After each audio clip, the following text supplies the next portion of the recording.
I want to talk to you about loading a part into the vise of your mill. There are a couple things you're going to need. You're going to need a set of parallels, which should be with each mill. And you will need your workpiece, and you will need a hammer out of the mill toolbox. I also like to take a paper towel with me as well. Now the goal here is to load this block as square to the table and as parallel to the table as possible.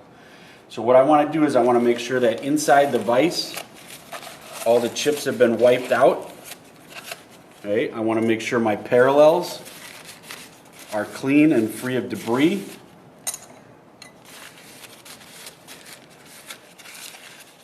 And then what I want to do is I want to take my parallels and I want to slide them in place. That way, if there are any chips there, they get pushed out of the way, as opposed to me setting the parallels down on top of them. So I want to slide the parallels on to move any chips out of the way.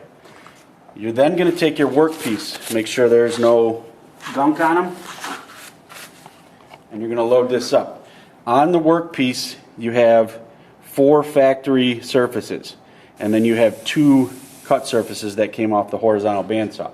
When I load this, I want the 2 factory edges against the vise jaws, and I want 1 factory face sitting on top of the parallels. If you look over here, you can see I also have a little bit of the part hanging out past the vise. This will allow me to clean up this edge with an end mill. Once I've laid these on top of the parallels, I'm going to snug up the vise. I'm going to give a couple of taps, and I'm going to snug up the vise a little more. A couple of taps, right? And I'm going to snug up the vise maybe with the hammer a little bit. I want to check to make sure that these parallels are being held firmly in place by the workpiece above it.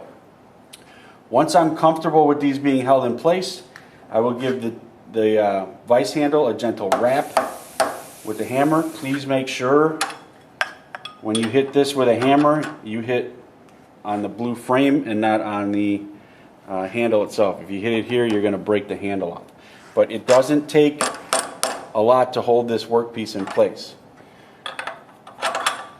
Okay, once that is locked down, okay, you should be good to go and ready to face mill and edge mill one side and one face of your part.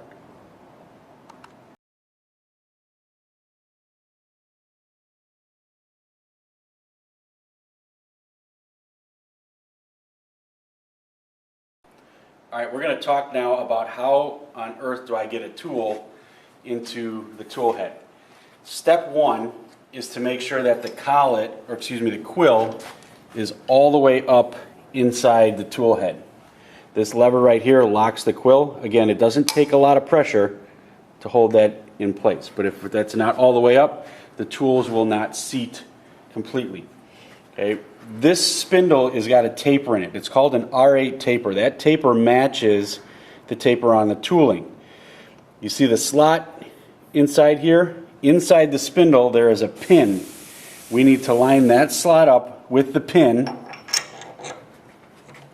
so that tool slides all the way up in there. Now obviously these are sharp, so we want to make sure we're holding the tooling in such a way that we're not going to cut ourselves.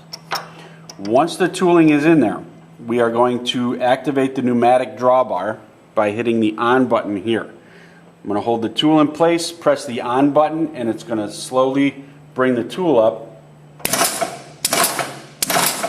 okay, into the spindle. It might take 3 little bumps, but what is happening in the end of these spindles is a threaded hole, and there is a threaded rod that runs all the way down the center of this tool head into the tool.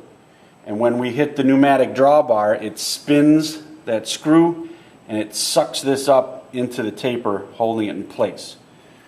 To take this out, okay, again, make sure the quill is all the way up. Gently hold the tool, okay, however you want to do it. If you want to get a paper towel to feel safer, you can. But you're going to hold the tool, you're going to press the off button, until it unscrews itself from the drawbar. So that was loading a face mill. Loading a drill chuck is exactly the same. Find the slot, align it with the pin inside there, hit the on button until it seats up. If you push this and hold it down for too long, you are going to wedge this in there so tight that we're going to have a hard time getting it out. We might have to end up taking the whole tool head apart up top to get to that drawbar and knock it loose. So again, to take it out, hold on to your tooling, off button, until that pops out.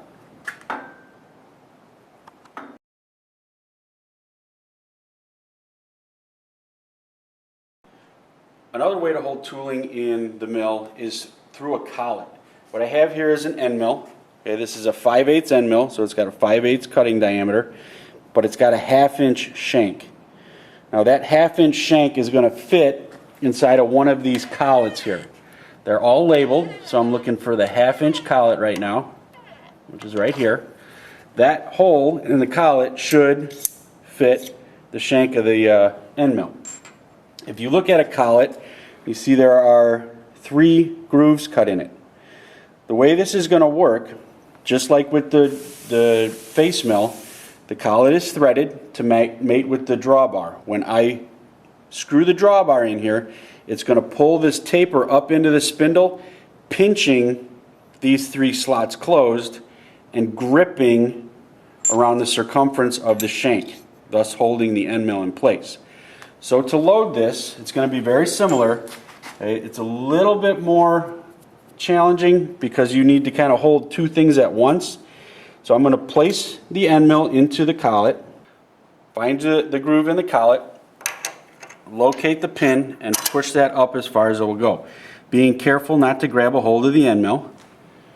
Hit the on button a couple of times until that collet is drawn up into the spindle and the end mill is held in place. Now, that end mill, if you look at that, is sticking out a little bit far. Okay, it's going to give us a little bit of flex, which could lead to some vibrations in our cut. So if it does that, hold on to everything again. Pump the off button until it comes out and realign that end mill. Okay, that's a little bit better.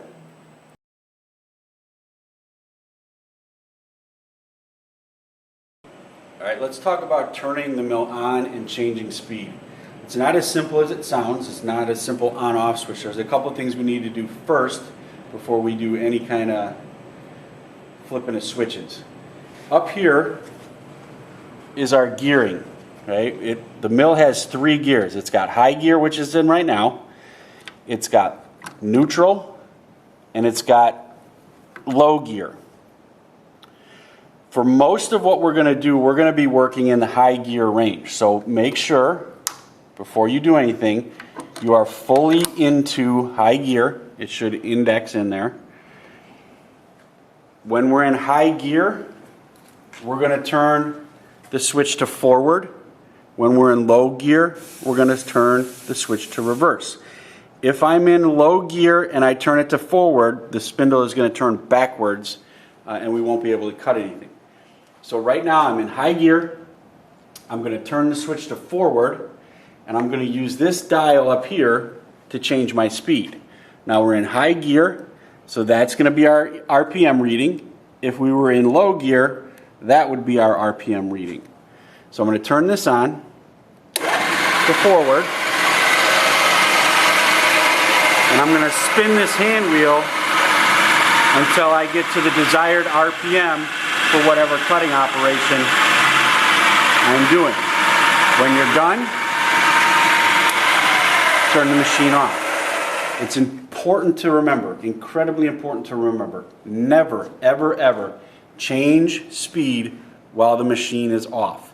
In order for the speed to change, you have to have the machine running, otherwise you'll throw belts and pulleys inside the tool head.